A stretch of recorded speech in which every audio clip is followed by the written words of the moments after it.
Merci beaucoup Nabalandi nyonso to bozolanda biso o boyebi ke mission na biso e bandi o bengi bande konayo na lingi banda déjà okotisa batu banda oyebisa ndeko wana yaka yebisa ke ndeko akila yo alinga banda ndeko akila alinga toujours vérité émission na biso alelo ezali parlons de l'église émission parlons de l'église eza émission ezo cartonné je vous dis ils ont cartonné, son lobby ils ont cartonné parce que jusqu'à maintenant, tous os wakaka bapel,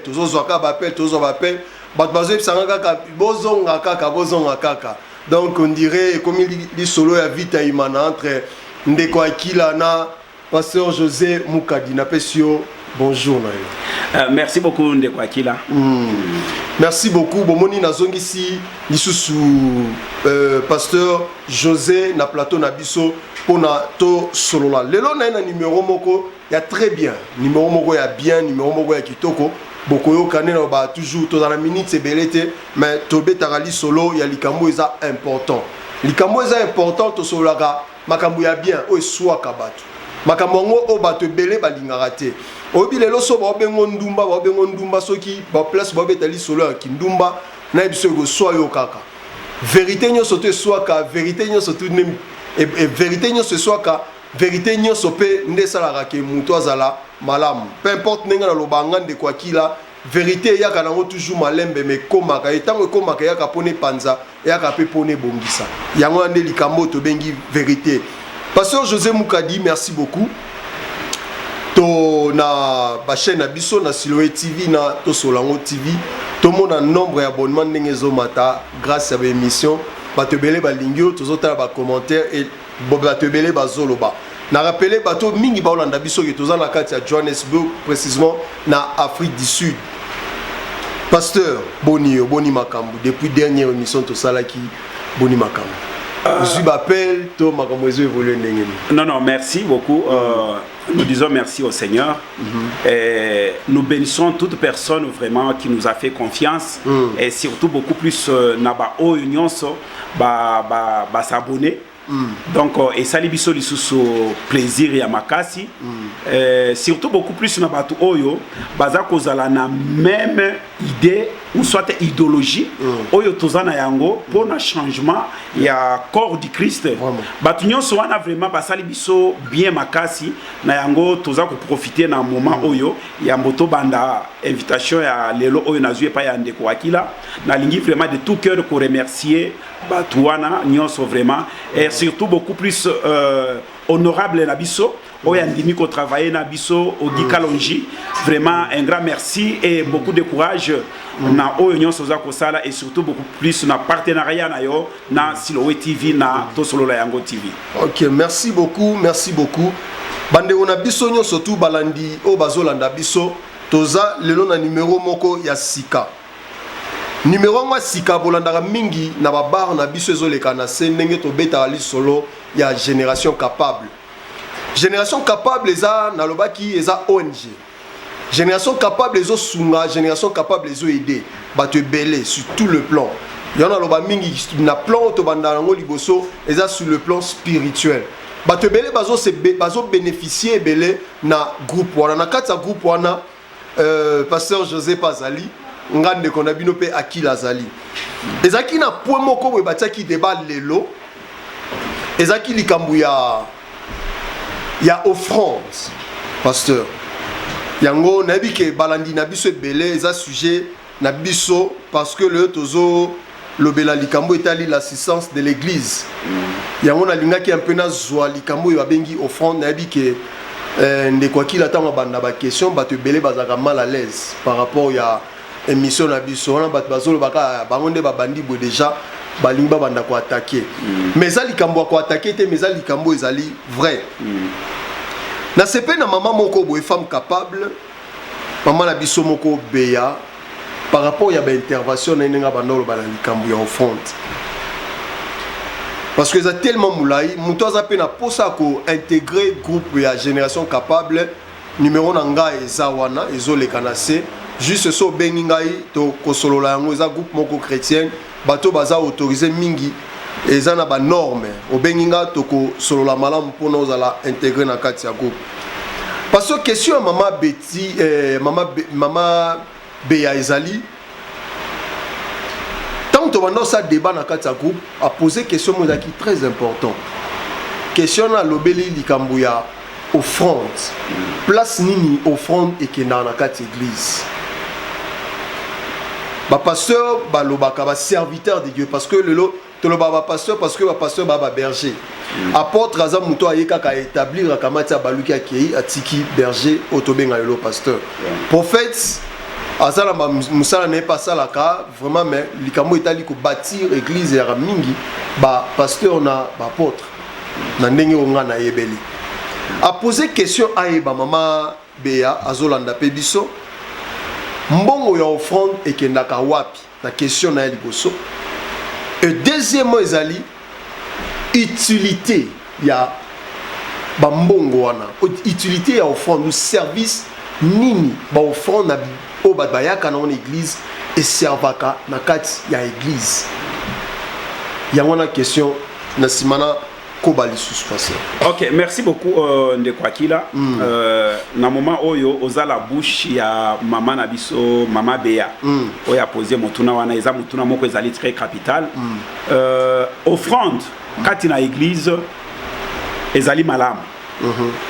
Ezali une recommandation divine parce que offrande wana yangonde eko répondre na ba besoin ya église na oyo etali matériel na sena moi oyo toza ko salela ezala ba oyo baza déjà na ba temple na bango par exemple ezali ndaku na bango ya église donc ba offrande ba kotia ezana makambo mususu ko sala kati na église ezana ba église oyo que no baza ko louer place offrande wana ekoki ko servir une partie d'abord la priorité ce qui pose en place o ezaya binote offrande na bino wana o botiaka chaque jour et ko aider pour na ko rassembler somme moko boye bana ko répondre na devoir na bino ya ko futa salle bisika bosanganaka et kaka na kati ya offrande wana ezali pe na musala mususu oyo offrande wana esalaka kati na église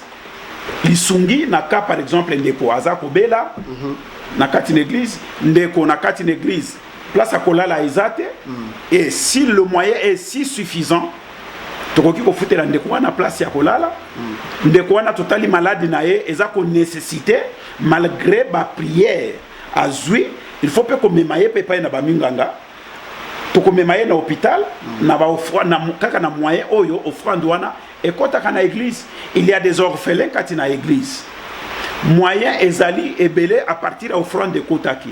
On peut soutenir quelques nombres d'orphelins à leur payant le minerval. Net tozo que vers la festivité à la fin de l'année. À partir de offrande wana, tokoki ko préparer quelque chose. Par exemple pour les orphelins, tout ça, leur payer quelque chose. Papa zate, maman zate par exemple. Kosombe la bana quelque chose pour Noël. Pour fêter bien. Donc misala wana ce qui est le but de na détail ya offrande ezana makambo ba omone makambo ezebele na kati mais toi englober ngo nyonso na o etali finance si on peut bien parler na o etali finance ya église et salaka nini je crois bien que ça peut mieux nous aider. Ok, merci beaucoup pasteur. Ok, merci beaucoup pasteur. C'est une question parce que zaki maman na préoccupation pour na maman na biso Béa watuna ki question wana ok nango na vrai sens ya ndenge zaleli ouais mais na otomo na lelo eza neti yango te pasteur eza neti yango te parce que son Nathalie na si bande ko nyosu bolanda biso bomona na osimba téléphone parce que ba question ezali et déranger biso te abi question mususu ba pasteur ba comment ko visiter kaka batu ya ba moyen o yoko mbongo ya komina lingala ezate donc yoko mbongo ezate c'est-à-dire muto azana mbongo te pasteur akoya ko visiter yo te okopona okopesa ye combien est-ce que okotela ye carburant pendengeni par rapport à offrande mbongo wana ndo lobi ezo servir pour na développement pour na makambo ebele ko bongisa ko fixer makambo ebele na église mais lelo tozoloba eza yango te. OK.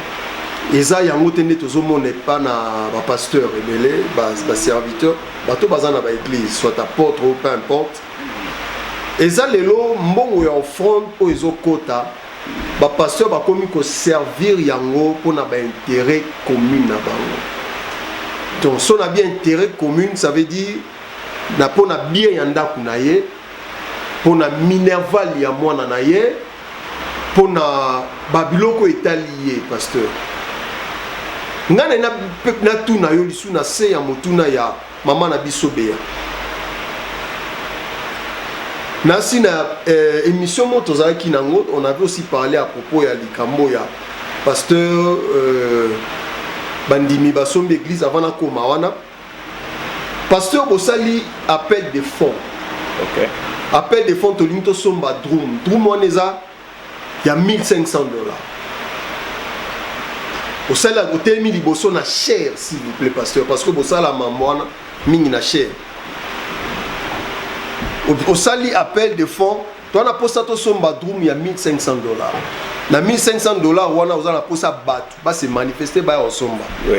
Mais mutu moko tombo loboko. Alobi te pasteur nga na osomba na opesa mbongo wana $1500 to somba tout. Mais pasteur wana a continué a continué ko insister. Abi mama kolekisa moment oteza moment bénédiction. Botala ka frère wana te mais sokoza nango ki muteme touché yaka lisusu. Parce que 10 personnes ba telemi. Offrande ne 10 000 roi $10,000. Na $10,000 on a passé à Zumbo wana maboko. Bato nyosu bo landa biso bo kali solo. Azui $10,000 na maboko. Alongoli 3,000 a pesi pour na ba somba drum.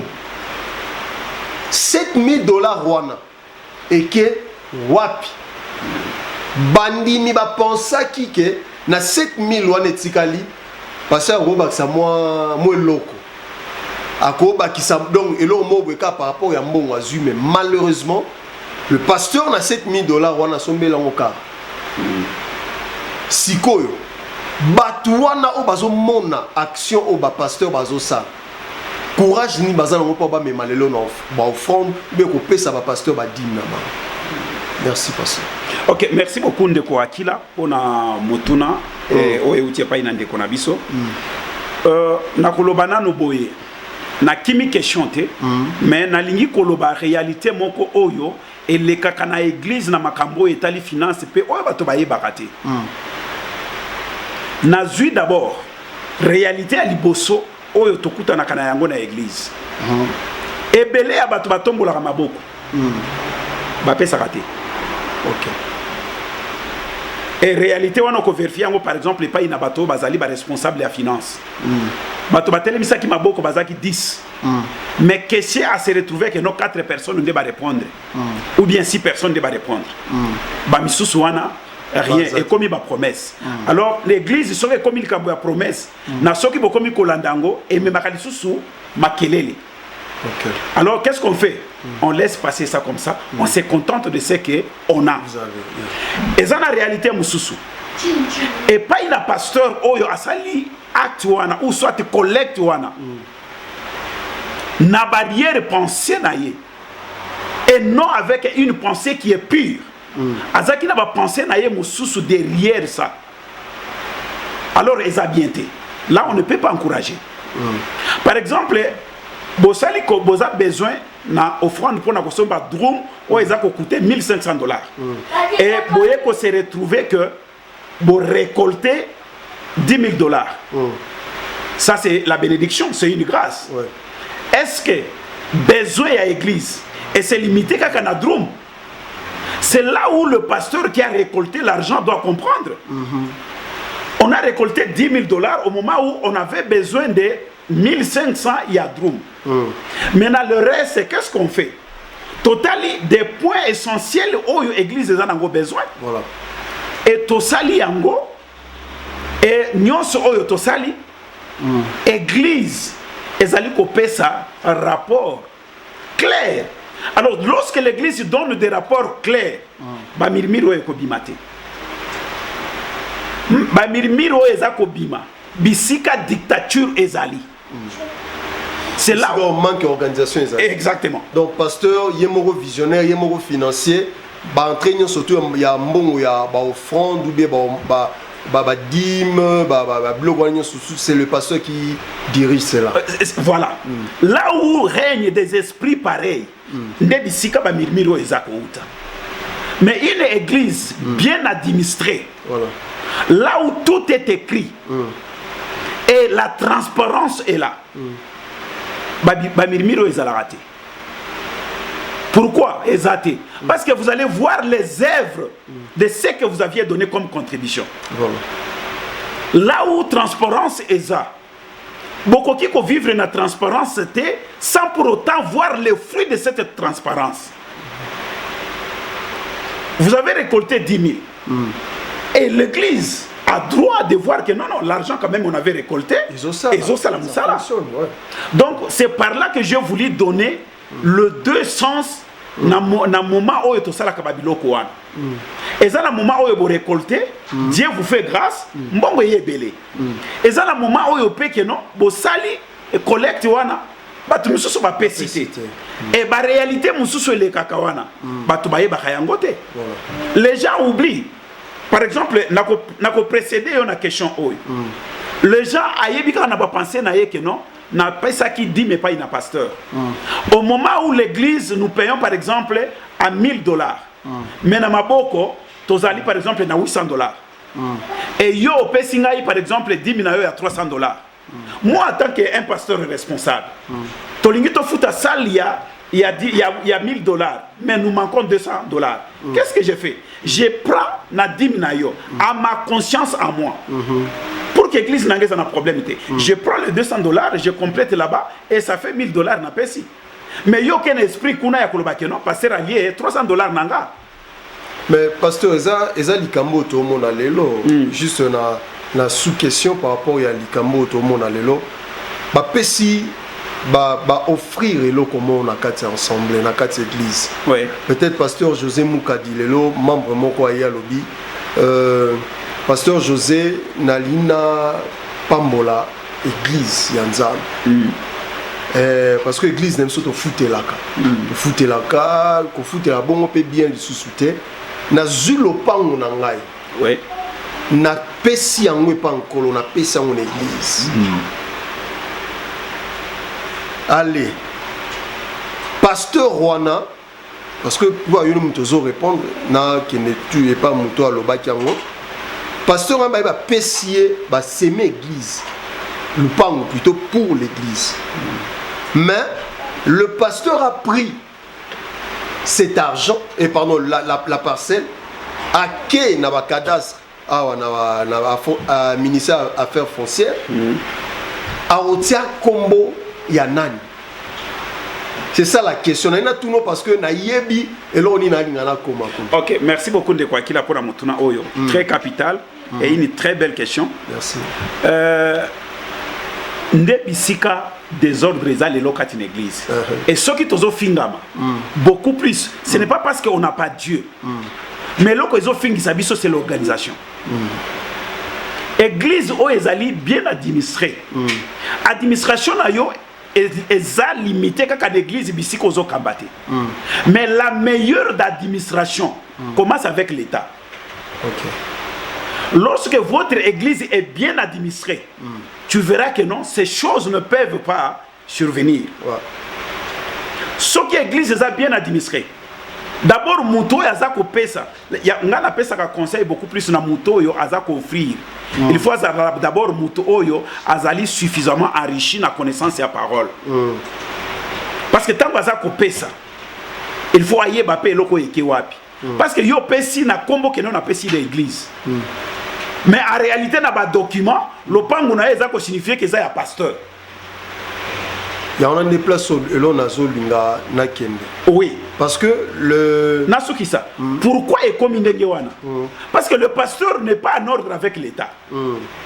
Alors la personne qui n'est pas en ordre avec l'État, il va scandaliser ce qui pasteur aza administré par l'État. Ndebisika beaucoup plus babiloko et bimaka. Pasteur azu yango déjà yaye mikanda et komi na kombo na ye makambu nyonso. Maintenant ce qui église est bien administré. Mais administré pasteur parce que dans ma PC église, ma PC le pan pour l'église. Pasteur peut-être à Zion, on a solo car yena muto a PC le pan pour l'église. Allez pasteur a yé a tie document surtout na kombo na église. Il est malhonnête.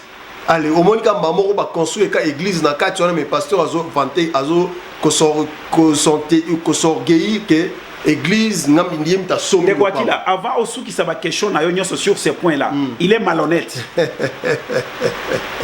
Na yango ngana koloba beaucoup plus na bandeko bazolanda. Ozana ba offre ya ndenge wana. Demande l'organisation, hiérarchie, église. Voilà. Ezali organisée comment? Est-ce que l'église a tous les documents possibles? Parce que ce que je donne, ce n'est pas à vous, pasteur. Je donne à votre vision. Alors, vision na yo na moment oyo, ezali acceptée par l'État. Alors, c'est à cette vision-là que na yeko s'aimer. Ce n'est pas à toi. Neti na mutuneti nga, so ki na sali offre ya ndenge wana. Pour que nous la satisfait, il faut au moins avoir une preuve et un document. Et que non, on a pensé que nous avons ça qui est église.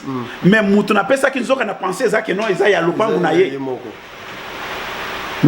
mais de quoi on a pardon la catayon, de quoi on a zongela qui, tant on a moni église ont construit, alors quand nous sommes au P-site, oui, à Roloba. Nous avons lobby na pasteur assistant, deuxième pasteur. Ah vraiment bosolo na pasta pour na offre oh ya bi pasta to solo loloni te lupongo ngam na sema ki yango pour na église oh lupongo sema pour na église allez comme et comme maman na problème non pasteur le bi lupongo na ye asomba ki lupongo yo yango na tie to longo église longo kuna bi non lupongo eza lupongo na ngai. Allez, le frère Azaki a silikaki et que même na division. Alors comme il pasteur na moi na yo aki ko somba aki ota o c'est ma église biswana moi payer bisu soit que ne reçoit église na nyone zate parce que ba document lupango si va changer comme président comme pasteur. Merci beaucoup de quoi qu'il a na mutuna wana. Nalinga ki un peu copé sa moi toli muke na point wana. Ce que moni moi na ya église. Par exemple, aïe, à Pessin de quoi qu'il a dit. Et par après, à quel pas il n'a pasteur José, pasteur Webi qui n'a pas ça qui de quoi qu'il a dit, mais est-ce qu'il y a ça qui yo? Moi, on il faut au gang là. Mais parce qu'on les a lupang, ils a dit, non, on a pas cet exemple, na lobité. Non, mais il n'y a pas le bas qui n'a pas bêté. Dans le cadre que non, aïe, qui est aux accords pastoral, aux pasteur, parce que pasteur titulaire n'a pasteur assez. Na luzito wana apa ça musala yo kende bien ozomona eza a lobby na cadre orgueil té mais a lobby na cadre que peut-être ayebi que nenga pesa ke panaye le pasteur a informé équipe nae mais oh le pasteur n'a pas informé à mabeneza pasteur non ce qui pasteur on a zobenga pasteur il y a Bible le bon berger ce qui a eu offre ya ndenge wana et que non c'est quelqu'un qui est dans la transparence. Awoyeb sabango awoyeb sabango ba bon pasteur wana bazali mena ba oyo basala ka ba wana que non azui a lobité et que makele les comiques aux à la susciter parce que la personne qui a offert a informé aussi l'un des membres du collège alors na moment wana asali mabete mais eza mabe c'est mieux de demander par exemple si c'était moi je vais demander à la personne à qui j'ai offert est-ce que les autres membres sont informés de l'offre. Mais parce que Maïe nous en a mis on a battu surtout bana. OK, on a relu kako landa ba détail ya koyeba boye bon. Maïe le wana sikoyo. Lui c'est une personne à moi qui non na offrir eloko moko pa ya pasteur nanga eloko neza non à offrir eloko pour le bien de l'église. À offrir eloko pour la pasteur té. Si c'est pour le bien de l'église, même s'il parle le pasteur, où est le mal? Non. Papa, eza mabe. Yo sololi na pasteur. Aux yeux loko offrir. tu as confiance totale à ton pasteur. Ndebi sikape bato va comprendre ka mais problème. pasteur, ceux qui sont qui voiture, à PC voiture, abi pasteur on a pésu en haut. Kaka yemoko pasteur on a télémanager pour dire que non, je bénis Dieu parce que c'est bien aimé m'a offert une voiture. Ah voilà. Alors binini, il m'a offert à Pessinga. Mais pour l'église, le pasteur n'a pas parlé de ça. C'est ça. C'est là aussi. S'il n'a pas parlé pour l'église, à Salibienté. Sur ce point-là, à Salibienté. Parce que aux autres. Bandeko yo subo la nabi so bota ba commentaire na tout n'a pas sa mamazolo ba. Bota ça va commenter. À Salibienté. Yo au recevoir offre. La personne qui a offert, il a bien précisé pour dire que j'offre pour l'église. À l'église, vous n'êtes pas seul. Vous travaillez avec des collaborateurs. Voilà. Qu'est-ce qui est difficile de dire que non, de quoi qu'il a bakabeli biso mbunda oyo. De quoi qu'il a bakabeli biso lopango oyo. C'est-à-dire moi je pense mais aux le pasteur gens avait vu son intérêt. Hein? Et lupangu. Ah, banda kolati le lotika le monde lupangu te. Na yango tolobi ke pasteur wana à se conduire mabé. Et c'est le côté qui obéit la si se conduit mal, ça veut dire qu'il a péché. Oui. Voilà. Là il a péché. Il a péché. À Salibienté. Maintenant ndeko oyo apesa ki eloko. Il n'a pas droit ya ko informer batu nyonso que non c'est moi. Yo pesi pour que yo moko bando sali la ngoli sous publicité. Non, ça la publicité pas batu. Et ben était pasteur. Même auprès d'une personne. Non non. Sikoyo kaka bango bato ba pesa kawana.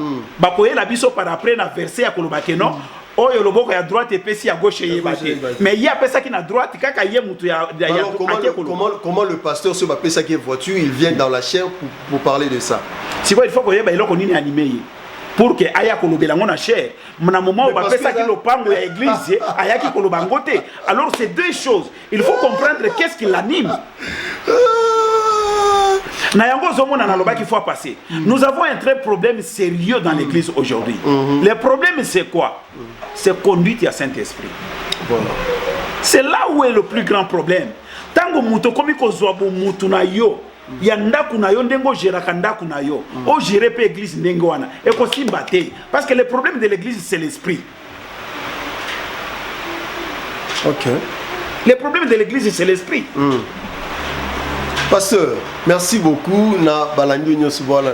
Na la poso c'est que belé mais na bo c'est kamingi. Na milo bana na sa charisme. Merci beaucoup on les avait pour nato c'est ka pasteur.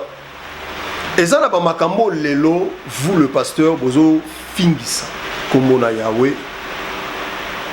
Dû à ba réputation na bino. OK. Na likambo ya offrande selon yo. Pendant ma période, il y a confinement. La ligne pour nous après peut-être au côté Bozino avant qu'il y ait un point haut aux question par rapport à l'assistance dans l'église. Donc pendant un moment de confinement, l'église mignon sont presque dans le monde entier et ça qui a au Kangama. Il y avait d'autres personnes, on a courage, on a le roi Bissot dans l'Afrique du Sud, on a Koutana, à Taboza, 13 dans le confinement, on a prié comme on a responsable, et ça qui le lingana. Mais sur Internet, sur Facebook, tout le monde, il y a un pasteur, un prophète, qui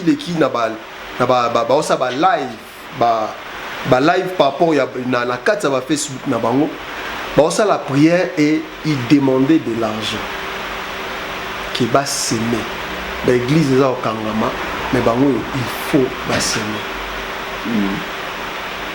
ce qui va bazo ça la culte selon la Bible ce bazo ça un vrai culte on a faut offrande des âmes mais alors na Facebook culte exactement un pasteur qui prêche ou un prophète, mais après sa prédication, il demande de l'offrande. Et pour qu'il y ait un musique, au monde à barre les cananacés des réalisateurs, on a biso ya Akila Pro à Salakango. Ah, bandouana bâti numéro, ya compte, ya retient mbongo. Mais tandis que culte exactement au Bible zolo banabiso. Hein, pour na bâti offrande. Babylone qu'on a mis surtout na Syrie pour monakiango. tant ezoleka et là on est bien tous en mabe. Bon, je répondrai ceci. Nabilo Koana, Nana Monaki d'abord, utilité l'angote d'après moi. Parce que Ezaki moment Oyo, le monde était secoué, Batobaza confiné, Nabandaku. Oui, bien, comment moi je peux appuyer ça? Appuyer dans le bon, dans le mauvais. Je l'appuie dans les bons. Ok. Nazako appuyer dans les bons. Par exemple, Ezana Moutoumoko enseignant Kibiso, mais qui n'est pas chrétien. Bon, a habité. Mais le voir, moi je connais les messieurs. Mais à ça là qui acte oyo que non, bah chrétien, on a il fallait ça. C'est-à-dire je m'aimerais parler et à bailleur bisikanga nazo futelanda. Bisikanga flat nanga nazali, siko. Au moment il y a confinement wana ici. Azala banda ko ebele. Il a dit pendant un mois où il y a un confinement, mutu moko te comme locataire na ya futa. Est-ce que le monsieur c'est un businessman? Est-ce que ça qui a besoin d'un bon côté? Non, que ça. Mais il a une conscience quand même qui a agi. Tous voyez dans le cadre tout le matin que nous avons chrétiens. Tous voyez dans le on attend humain. Il a agi. Sa conscience a agi maintenant. Dans le moment où il va confiné, nous sommes en Afrique du Sud. Tous ont bimaté, tous ont fait 24 heures sur 24 heures, on a fait bandab. Mais nous, il nous a dit, les messieurs, que non, moto a foutu en côté. C'est parce qu'il a compris que nos bateaux vont limiter, bateaux vont salité. Mais ce n'était pas ça pour l'église. C'est pourquoi la fois passée. Pasteur Bolo Baki, non, il faut foutre ton foot en côté, et à mon pas réalité. Bon, pour ces gens-là, tu revenir dans la Bible. Attendons le temps qui viendra, là où lui-même le maître dira que non, je ne t'ai jamais connu comme mon serviteur. Vous voyez par exemple, loi na tolongoli nano nani wana identité wana ya bo Christo. C'est un humain. Il a tout simplement renouvelé son intelligence comme je vous avais dit la fois passée. Le plus grand problème que nous avons dans notre communauté ecclésiastique, dans notre pays, c'est problème tout simplement, il y a renouvellement, il y a intelligence, de comprendre les choses autrement. Le monsieur a dit carrément que Batouba Bimite, locataire nanga nyonso, toute personne qui loue ma maison, nous doit foutate. Alors, comment on peut demander maintenant là? Donc par là, Naza la condamnation à cause de pas na bangote. Mais attendons le moment où viendra que lui avait promis que non, ces jours-là, je te dirai que non, je ne t'ai jamais connu comme mon serviteur. Ok, merci beaucoup, Balandinho. Surtout, il y a Siloé TV en collaboration avec tout Solo Loyango TV sur YouTube et sur Facebook et sur nos pages Facebook. Merci beaucoup, pasteur. Question Nangaï, il y a après-midi à Lelo, Ezali, parce que Lelo to Lobela, Likambouya assistance dans l'église. Est-il vrai que le membre de l'église reçoive l'assistance dans l'église? Merci beaucoup, Ndekwakila. Ce qui n'a pas oui, c'est parce que à l'église là où moi j'évolue, cela c'est fait. C'est par là que je vais dire oui. Alors, nakoki pe koloba non te na bandeko oyo ba poser question oyo, ba koki kozala na raison soki na ba église na bango bazwaka yango te. Baza na raison. Parce que ezali likambo oyo peke non elobami kaka lelo te. Toyokaka yango. Alors na oyo toyokaka ndenge batu balobaka. Yango bisika biso toza et pesa biso enseignement ya kozala lokola ba misusu te. Chez nous, nous assistons. Lorsque ndekwaza na problème, en tout cas, bref, nous compatissons. Mais l'assistance aujourd'hui, dans la l'église, le pasteur, aïe aïe aïe aïe, le pasteur bolingaka ke kote pa na bino me bolingate bima. Ça veut dire quel est ce pasteur? Ça n'a pas d'explication, tu n'es pas ça, José. Toi qui es malin. Oui, mais ozone dit Sanga ni kumba mususu oyo na koki kondimate. Mais on n'a qu'à y pasteur. Donc il y a pas ça qui en haut. Tozon dimaka. Il y a quand même fin ça va gagner ça. Mais tu recouvres bongo te. Il faut quand même tolo ba quand même oh ezali pe vérité pour que édifier pe ba. Tozo comment pasteur? Tozo comment? Parce que na yebi kende kwa kila azala ka côté beaucoup plus ya bato bazaka ka contre ba pasteur.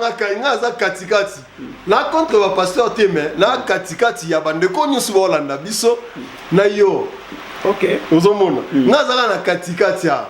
On comprend. Na katikati esikoza. Tendance nous la kisake no beaucoup plus bato wana. Nga tendance nango oyo bango te o kanisa bongo. O kanisa bongo parce que eza n'est pas na yo. Yo kanisa bongo na tendance ya ba pasteur te. Mais nazo yamba ba téléspectateur yo au monde nazo ta la téléphone par rapport à message au ba pesa ngai. Ba ne on a vu sur internet ba pesa ba koma. OK. Ba koma on nazo tuna. Donc nga na ka ça va tozo yamba. Pasteur José ba pasteur balingaka ko kotisa me balingaka ko bimisa te. Ça veut dire quoi? Tu as toujours na point na biso ya l'assistance. Est-il vrai que le membre de l'église ba soit assistance aux autres pour venir dans cette église et si comme ça ba pesa ka dim ba pesa ba offrande et belé ba serviteur au bazana ba yembi bato ba beta rambunda ba protocole ba membre collège pastoral le leza bandimio mingi ba opesa na ko na question mususu ba posa kiona. Le pasteur, vous acceptez, il y a qu'à recevoir. Vous avez du mal à donner. Pourquoi je veux dire ça? L'assistance. Peut-être qu'il y a une organisation dans cette église. Pour nous assister à cette église, il faut que la rang ya mutona place à outi. Mutazo bela. Les lobes c'est bon peut-être pour soutenir la malade. Lobiguna peut-être mutanga zangi batu. Aesenga pasteur en privé peut-être l'équipe pas finance aesenga pas pasteur le pasteur à quel betali solo pas collaborateur né en disant que non c'est messieurs si amo baesenga le pasteur comment qui m'a même ndeko il fallait assister mais cet homme là dans Mazalaka bien il est la première personne à soutenir l'église. Mais le jour où il n'y a plus de l'assistance dans l'église de Dieu, pasteur. Merci beaucoup de Kwakila. Namutuna wana. Ok. D'abord, j'aimerais dire ceci. Soki nyonso oyo olobi, pena bandeko oyo balobi makambwana eke ezali vrai. Et loko ya libosonga na kosenga na bandeko. Ba yaya, ba papa, oyo tozana musala oyo nzambe, c'est tout simplement question de se repentir et de bien jouer ce qu'on doit et nous sommes censés de jouer comme rôle en tant que berger. Et on ne doit pas tout simplement être berger, mais la Bible nous parle du bon berger. Alors pour que quelqu'un puisse bénéficier de ce genre de fruits que vous me demandez maintenant, il faudrait qu'il soit d'abord animé de l'éthique d'un bon berger. Ce qui a animé le Lokwana et qu'on a bien makasi. Oyebi Lelo, j'étais vraiment très touché, je crois, au courant de la semaine passée. Je suivais un autre compatriote, Ogi Kalonji. Ce qui m'a épaté, Makambo na moni azosala na Kinshasa. Ba œuvre oyo que non. Et ça, vous savez, l'église, il faut ça. Merci beaucoup, son excellence. J'ai vraiment aimé la côté Nathalie Makambounyos et j'ai beaucoup appris. Voilà. Et Ezali Babiloko, même dans la famille Génération Capable.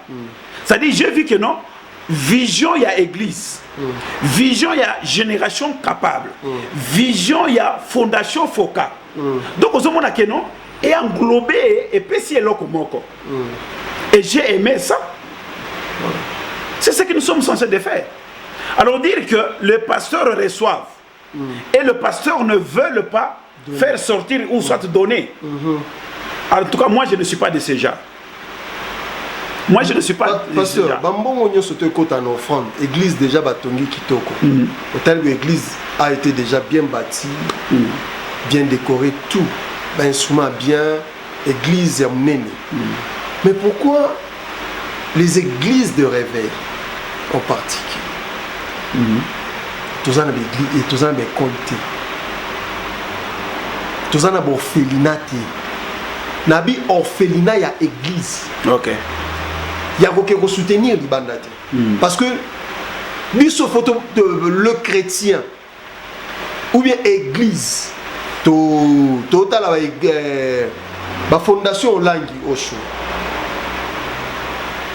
Bah les églises mais bah dans la fondation bah sala d'école église catholique bah dans la fondation bah sala na d'école mais église de réveil oh ils a bien nommé église à monene peut-être bah président bah qui n'arrive pas na bango na quatre église il y a des ministres na quatre église il y a des députés.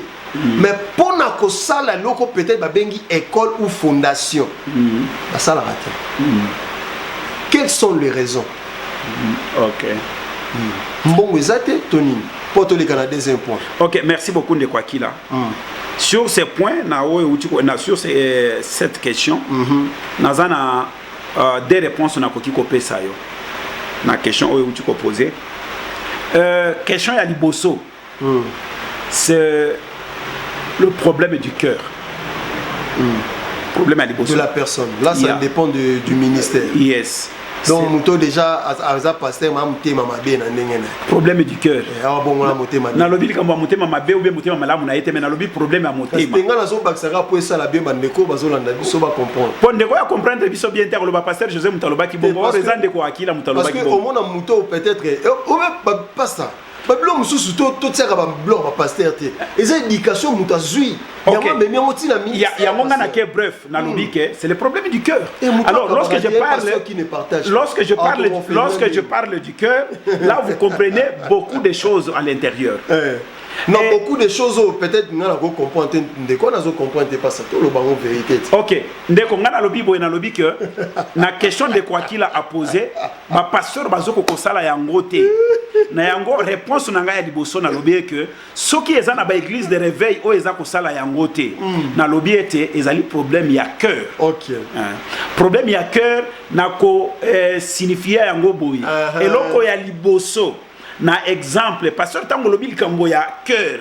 Est-ce qu'on peut ça biso exemple? Na lobi oui, na pesi bino exemple. Comme bisika nga na wuti mon père spirituel que je salue Jean Oscar Kiziamina azana ba école na Kinshasa. OK.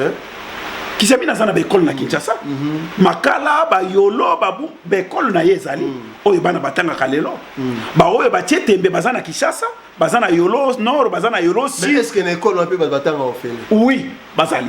OK. Bazali batanga ka ya ofele au église il y a homme de Dieu bazali ebele il y a la puissance du nom de Jésus batanga ka ya ofele bazali nangaba bazali chapeau révérend na wana na témoigner parce que na témoigner on na yebi ya kati clinique pesa déjà. OK.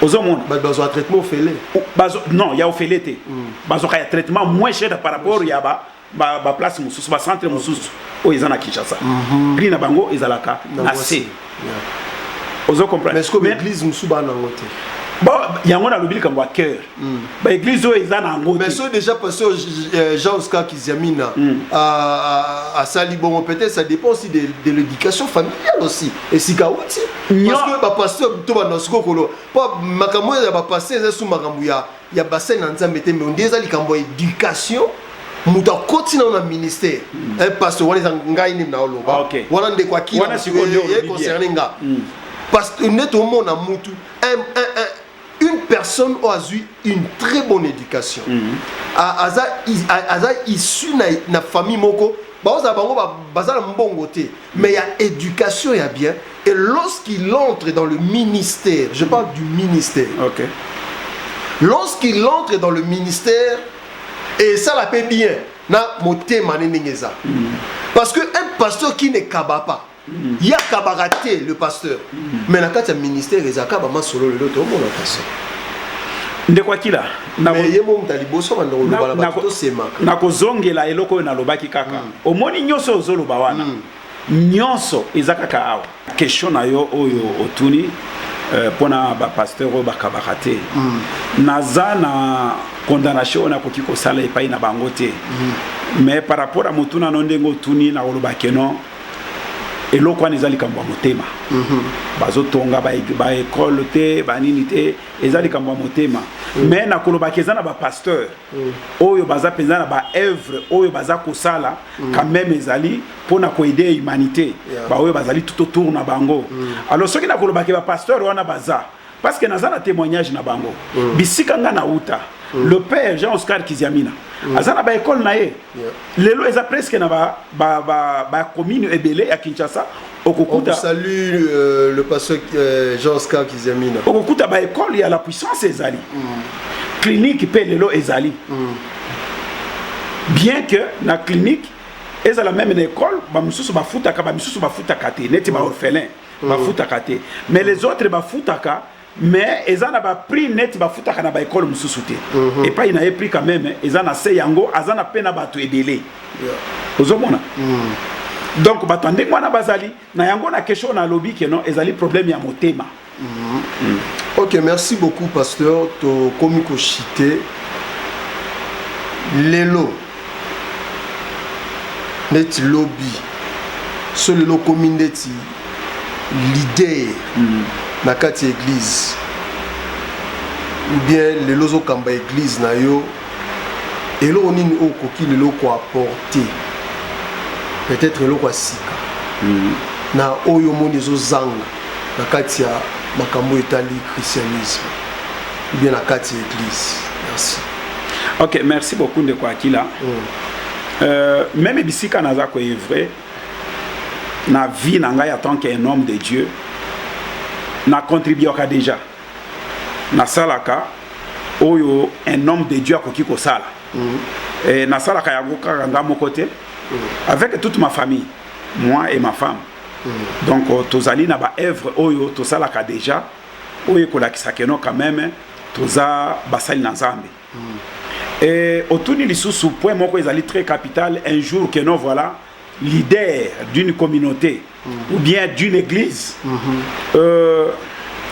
nazalaka beaucoup plus na souci ya kosala oyo bandeko bazalaka na makanisi ya bien bazwaki opportunité ya kosala te na continuer misala na bango ya malamu wana na sala yango pour que corps du Christ ait bénéficié na yango autrement je peux dire ba erreur oyo na moni na église lelo na kozala pion oyo que non par la grâce de Dieu na meka ko corriger yango pona ko revêtir église corps du Christ identité na yango oyo royaume du Père ezana yango bosenga. Merci beaucoup na songeli bino bandeko na biso balandi nyonso bolanda émission na biso parlons de l'église. Parlons de l'église, des émissions où tolobelaka makambo yo batebele ba ignoraka. Makambo batebele ba yebi mais ekoka ko vanda te na kati ya mitema na bango. Makambo batulelo bazoye ba makambo ya mabe ozo lekalelo na ba église batebele bazokoka ko lobela ngote bazomona mais bazo lokwa bazomona te bazoyoka mais lokwa bato bazoyoka te. À chaque fois na bateau balandi émission où il parlons de l'église à chaque fois lorsque bozo kabiso peut-être ozo sa ba débat peut-être ozo solo là kolanda émission tenengo landa kango mais landa émission ngo na ba penser mususu afin que recevoir quelque chose ou peut-être bande ko bima na kati na yango te. Vraiment merci beaucoup na binonyo surtout bateau bolanda kibiso vraiment beau s'abonner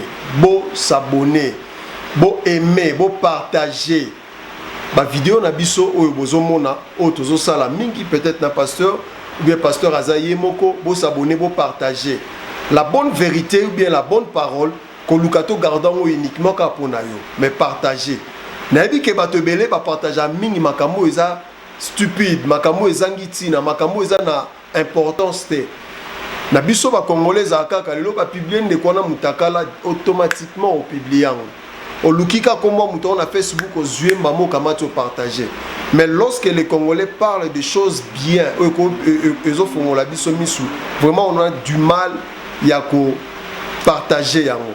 Vraiment aidez-nous. C'est que nous avons comme demande ou notre offre par rapport aux demandes, c'est de partager et de like, de aimer et de vous abonner. Vraiment merci beaucoup. On est à la fin. Je pense aussi que le pasteur a quelques mots de la fin, quelque chose pour nous communiquer. Merci beaucoup. Merci beaucoup na bande konyonso pour la confiance d'abord. Bozali kopesa na Siloé TV, to solo la yango TV. Que l'Éternel vraiment vous bénisse. Ndenge tozo senga kaka cadeau ya malamu pe ya mutuya oyo bokoki kopesa biso ezaka kaka non ko s'abonner ko linga ba vidéo na biso pe ko partager yango pour que édification oyo yo zui ba misusu pe ba bénéficier na édification wana na yango tozali vraiment ko pambola nzambe makasi et surtout beaucoup plus na bandeko oyo partout dans le monde boza kolanda biso et surtout na niveau ya Congo na fondation Foka tozali kopesa vraiment nzambe merci pour na initiative nzambe apesa makasi na ndeko na biso honorable Ogi Kalonji pour na musala kitoko oyo ezali ko salema na fondation Foka et je crois bien que prochainement tokozala vraiment na émission oyo tokotalisa na bino à partir ya Afrique du Sud musala munene pe ya malamu ya bonzambe oyo fondation Foka ezali ko sala pona lokumu na nzambe d'abord et pona ko élever défi ya mboka Congo bisika ezali. Na remercier vraiment toute la famille Génération Capable, l'église Jésus Lumière des Nations partout, tous les serviteurs en commençant par le prophète Epachou, toute vraiment la grande communauté de l'église JLN Ministry, ainsi que la confiance à notre bien-aimé Ndeko Akila de nous recevoir chaque fois pour essayer d'édifier le monde pour l'honneur de notre Seigneur Jésus. C'était votre humble serviteur, le pasteur José Moukadi. Ok, merci beaucoup et bye. Ciao. C'est quand ça dépasse l'entendement humain que tu t'élèves. C'est à l'aurore que tu renouvelles ta bonté. C'est quand le sommeil devient si doux que tu te lèves. C'est quand je suis faible que tu te lèves et tu agis. C'est quand ma douleur ne fait que monter que tu te lèves. C'est quand mes efforts aboutissent à l'échec que tu te pointes. C'est quand ma chair s'attache aux os que tu te lèves. C'est qui cet homme à qui obéissent les vents et tempêtes, qui agite à l'eau par des tempêtes et les vents. C'est qui cet homme à qui obéissent les vents et tempêtes, qui agite à l'eau par des tempêtes